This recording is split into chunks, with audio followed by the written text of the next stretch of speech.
ಕನ್ನಡ ನನ್ನ ಮಾತೃಭಾಷೆ, ಬದುಕು ಕೊಟ್ಟ ಭಾಷೆ, ಹೆಸರು ಕೊಟ್ಟ ಭಾಷೆ. ಇವತ್ತಿಗೆ ನನಗೆಲ್ಲವೂ ಕನ್ನಡವೇ. ಅದರ ಮೇಲೆ ಭಕ್ತಿ ಇದೆ ಅಪಾರ. ನಿಮ್ಮಲ್ಲಿ ತುಂಬಾ ಜನ ಹೊಗಳ್ತೀರಾ ನೀವು ಮಾತನಾಡೋ ಕನ್ನಡ ಚಂದ ಅಂತ. ಅಲ್ಲ, ಕನ್ನಡ ಭಾಷೆಯೇ ಚಂದ, ಈ ಕರುನಾಡೆ ಅಂದ. ಇದಕ್ಕೇನಂತೀರಾ? ಕದಂಬರು, ಗಂಗರು, ಚಾಲುಕ್ಯರು, ರಾಷ್ಟ್ರಕೂಟರು, ವಿಜಯನಗರ ಸಾಮ್ರಾಜ್ಯದವರು, ಕೆಳದಿಯ ನಾಯಕರು, ಮೈಸೂರಿನ ಒಡೆಯರು, ಹೀಗೆ ಹಲವು ರಾಜವಂಶಗಳು ಆಳಿದ ನಾಡಿದು. ಅವರ ಶೌರ್ಯ ಪರಾಕ್ರಮಗಳು, ಬಿಟ್ಟು ಹೋದ ಇತಿಹಾಸಗಳು, ಕೆತ್ತಿ ಹೋದ ಶಾಸನಗಳು, ಕಟ್ಟಿ ಹೋದ ಕೋಟೆ ಕೊತ್ತಲ ಗುಡಿ ಗೋಪುರಗಳು ಅಪಾರವಾದದ್ದು. ಈ ನಾಡಿನ ಕವಿಗಳ ಕಾವ್ಯಗಳ ಬಣ್ಣಿಸಲು ಪದಪುಂಜಗಳು ಸಾಲದು. ಸಾಹಿತ್ಯ ಕ್ಷೇತ್ರವೆಂಬ ಸಾಗರವನ್ನೇ ಸೃಷ್ಟಿಸಿ ಹೋಗಿದ್ದಾರೆ. ಅದರ ಆಳ ಅಗಲವನ್ನ ಅಳೆಯಲಾಗದು. ಈ ನಾಡು ತನ್ನುದ್ದಗಲಕ್ಕೂ ಹೊಂದಿರುವುದು ಅಪಾರವಾದ ಅರಣ್ಯ ರಾಶಿ. ಅಸಂಖ್ಯಾತ ಪ್ರಾಣಿ ಪಕ್ಷಿ ಜೀವ ಜಂತುಗಳಿಗದು ಕಾಶಿ. ಹರಿದ್ವರ್ಣ ಪರ್ವತ ಪಂಕ್ತಿಗಳನ್ನ, ನದಿ ಜಲಪಾತಗಳನ್ನ, ಕರಾವಳಿ ತೀರವನ್ನ, ಮಲೆನಾಡು ಬಯಲು ಸೀಮೆಗಳನ್ನ ಹೊಂದಿರೋ ಈ ನಾಡಲ್ಲಿ ನೆಲೆಸುವವನೇ ಸ್ವರ್ಗವಾಸ. ಅದೆಂತಹ ಸಂಪದ್ಭರಿತ ನಾಡು ನಮ್ಮದು. ಶ್ರೀಮಂತವಾದ ಭಾಷೆ ಎನ್ನದು. ಹೊಗಳುತ್ತಾ ಗೀಚಿದರೆ ಪುಟಗಳು ಸಾಲದು. ಕನ್ನಡವೆಂಬುದು ಅನಂತವಾದದ್ದು. ಕನ್ನಡವನ್ನ ಬೆಳೆಸುವಷ್ಟು ದೊಡ್ಡವರಾರಿಲ್ಲ, ಬಳಸಲಷ್ಟೇ ಶಕ್ತರು ನಾವು. ಈ ಭಾಷೆಯ ಅಸ್ತಿತ್ವವನ್ನ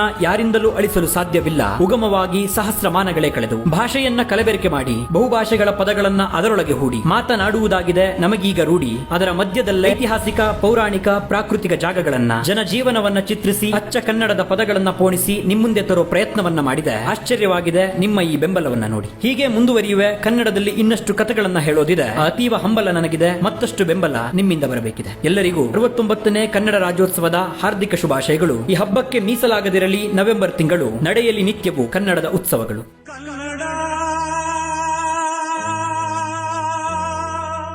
ರೋಮಾಂಚನವೀ ಕನ್ನಡ.